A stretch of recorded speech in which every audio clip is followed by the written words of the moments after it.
पहले लोग परमानेंट सेना भर्ती होने के लिए रैली भर्तियों का इंतज़ार किया करते थे, सोल्जर बोर्डों में जाते थे, वहाँ पर लिस्टिंग देखते थे, क्या हमारी डिस्ट्रिक्ट की जो नॉमिनल रूल है वह लगी है, हमारी डिस्ट्रिक्ट की भर्ती कब है, कौन से महीना में भर्ती होने वाली है। यानी इंडियन आर्मी की भर्ती देखने के लिए लोग उत्साहित हुआ करते थे और उनको खुशी मिलती थी कि मैं एक फौजी हूँ। लेकिन जब अग्निपथ स्कीम को सरकार ने लागू कर दिया तो इस पर भारी विरोध होने के बावजूद भी अग्निपथ स्कीम को बंद नहीं किया गया। लेकिन अब स्थिति हुआ है कि लोग अब अग्निवीर में नौकरी करना ही नहीं चाह रहे, अग्निपथ स्कीम के तहत भर्ती नहीं होना चाह रहे। एक दो भर्तियां ऐसी हुई जिसमें लगभग लाखों की संख्या में युवाओं की भीड़ उमड़ी, लेकिन धीरे धीरे वह भर्ती सिमटने लगी और युवाओं का रुख अग्निपथ स्कीम की तरफ बिल्कुल जाना बंद हो गया है। बात करूं अगर जैसे कि अभी पिछला बैच, सबसे पहला बैच जो था, उसमें कितने युवाओं ने नौकरी छोड़ा, किस किस डिपार्टमेंट ने नौकरी छोड़ा। यानी सेंट्रल गवर्नमेंट के अंदर कोई भी नौकरी करना ही नहीं चाह रहा, चाहे वो केंद्र की हो या सेंटर की हो, कोई भी नौकरी आज के समय करना नहीं चाह रहा। खासकर अग्निवीर तो बिल्कुल ही नहीं करना चाहते। पूरी परिस्थितियां आज के वीडियो में हम आप सभी के साथ में आज शेयर करेंगे और ये भी बताऊंगा कि कितने लोगों ने आवेदन किए हैं और कितने लोग भर्ती हो रहे हैं, कितने एग्जाम देने गए थे और रिजल्ट आने के बाद में कितने युवाओं का रिजल्ट पास हुआ है, पास होने के बावजूद भी कितने युवाओं ने इससे मौका गंवा दिया, यानी नहीं गए। वीडियो में आगे बढ़ने से पहले आप सभी भाइयों से निवेदन है, या चैनल पर पहली बार आए हैं तो चैनल को जरूर सब्सक्राइब कर लें, बेल आइकन को ऑल पर जरूर प्रेस कर दें, जिससे आने वाले हर वीडियो की अपडेट आप तक पहुंचती रहे। साथियों, आपको बता दूं कि जो अग्निवीर की भर्ती लेटेस्ट अभी चल रही थी, जिसमें से काफ़ी सारे युवा अब्सेंट रहे, घर पे उनका कॉल लेटर आने के बाद, यानी जो एडमिट कार्ड आने के बाद में वह एग्ज़ाम में हाजिर नहीं हुए।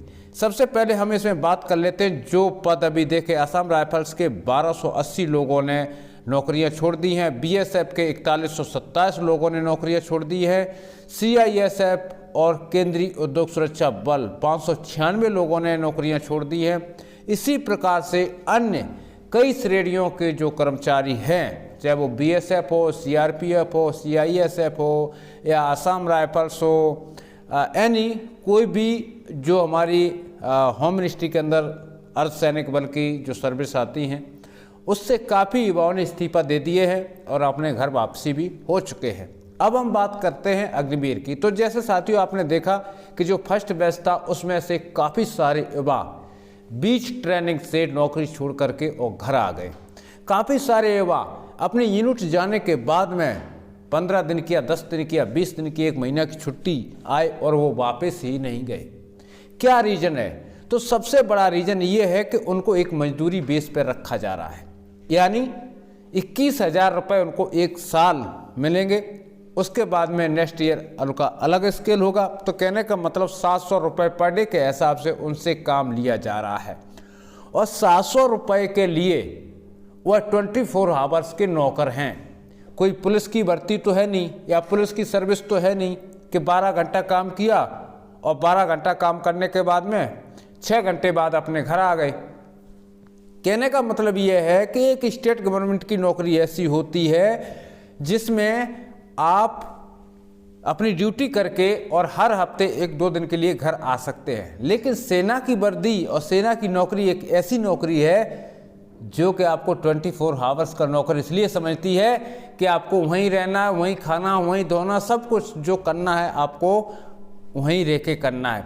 आप घर सिर्फ जाएंगे तो जो आपकी छुट्टी जितनी लागू है उस छुट्टी के दौरान ही आप अपने घर जाएंगे। चाहे आप 1 दिन के लिए जाएं तो 1 दिन की छुट्टी आपको लेना पड़ेगा।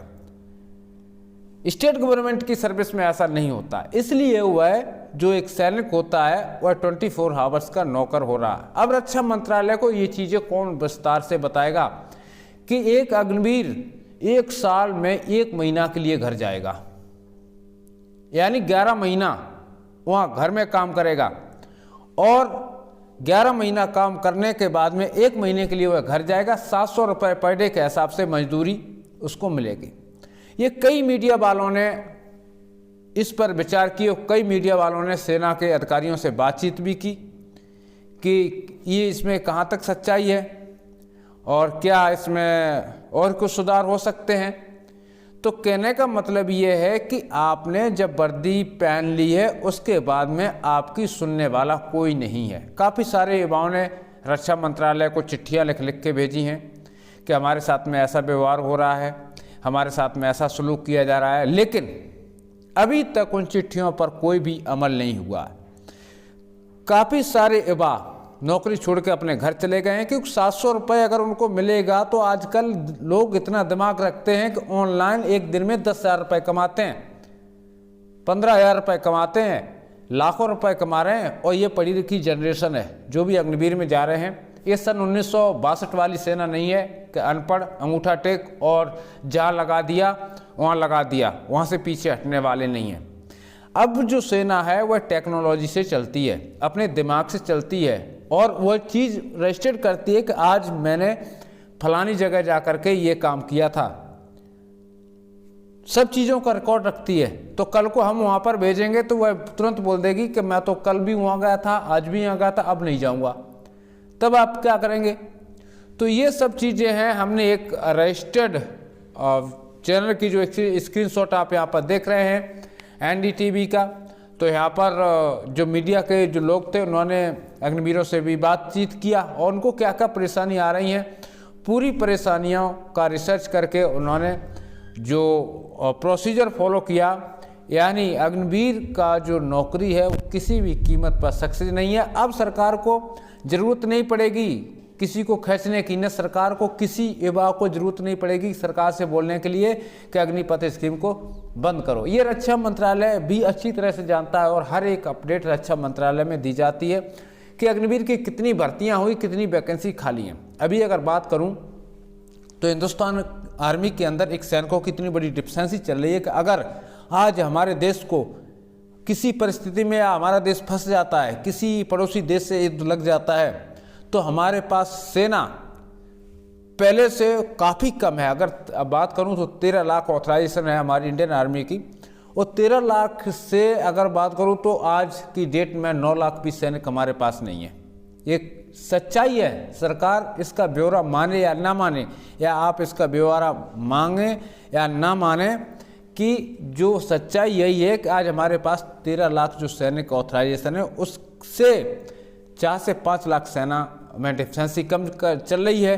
उसके बाद में कुछ अभी अग्निवीर गए हैं, तो अग्निवीरों को हम लड़ाई में नहीं भेज सकते हैं और ना ही अग्निवीर लड़ाई में जाएंगे, क्योंकि वो 700 रुपये के मजदूर हैं। 700 रुपये जितना काम करेंगे, बाकी अगर सोचो कि सेना में अकेला वो 700 रुपये से काम चल जाएगा, तो मुझे तो नहीं लगता है कि 700 रुपये वाली सेना सक्सेस होगी। इससे तो अच्छा है कि मजदूर को भाड़े पर ले आए, उसको 2-4 महीना ट्रेनिंग करा करके वर्दी पहना करके 4 महीना के भेज दो, करना क्या, लड़ाई तो लग नहीं रही है। तो सरकार की सोच जो है, डिजिटल इंडिया हर जगह काम नहीं आती है। सरकार सोचती है कि डिजिटल इंडिया में सब चीज़ यहाँ पर ऐसी मुफ्त में हो जाएगी, तो मुझे नहीं लग रहा। एक सैनिक पूरे वर्ल्ड को गर्व हुआ करता था, पूरा वर्ल्ड ये कहता था कि अगर मुझे हिंदुस्तान जैसा सैनिक मिल जाए तो वर्ल्ड पे कब्जा कर लूँ। लेकिन आज दुनिया बोलती है कि मुझे अमेरिका जैसा सैनिक मिल जाए, मैं वर्ल्ड पे कब्जा कर लूँ। लेकिन क्योंकि अब सेना का स्टैंडर्ड हमारी सरकार ने बहुत कम कर दिया है और आने वाले समय में जो अग्निवीर हैं इनकी शादियाँ होना भी बंद हो जाएंगी। कैसे हो जाएंगी? क्योंकि सरकार जब ने ये प्रावधान किया है कि 4 साल तक वह शादी नहीं कर सकता है, पहले से शादीशुदा है वह जाएगा नहीं, ये भी सिस्टम है। 4 साल तक आप शादी नहीं कर सकते हो। 4 साल तक करेगा भी कौन? लड़की वाला भी सोचेगा, बोला 4 साल बाद ये घर आ गया तो मेरी बच्ची का क्या होगा। तो वो सस्पेंस में 4 साल इनकी शादी की हो गई, 4 साल बाद ये निकाल देंगे, फिर दोबारा जॉब की ये तैयारी करेंगे, तो लगभग इनको 4 से 5 महीना फिर लगेंगे। तो इसलिए बोलता हूँ कि हर चीज़ सस्पेंस में है। मैं तो यही कहूँगा, लास्ट में इस वीडियो के अंत में यही कहूँगा कि आप इस वर्दी को ना पहने तो सोने पर सुहागा है, इसमें कुछ नहीं रखा है। 700 रुपये की नौकरी बिल्कुल मत करें। आप गरीब बच्चे हैं, उनकी इच्छा है, करना चाहते हैं करें, हमारा ये भी प्रेशर नहीं कि नहीं करें, लेकिन मेरी समझ से तो ये बिल्कुल बेकार है। 4 साल बाद आपको फिर से बैग उठा करके घूमना पड़ेगा और 4 साल अभी शादी नहीं हुई, 4 साल आगे भी शादी नहीं होगी, फिर ऐसा ही रह जाओगे। इस वीडियो में फ़िलहाल इतना ही। इसी के साथ सभी साथियों को जय हिंद।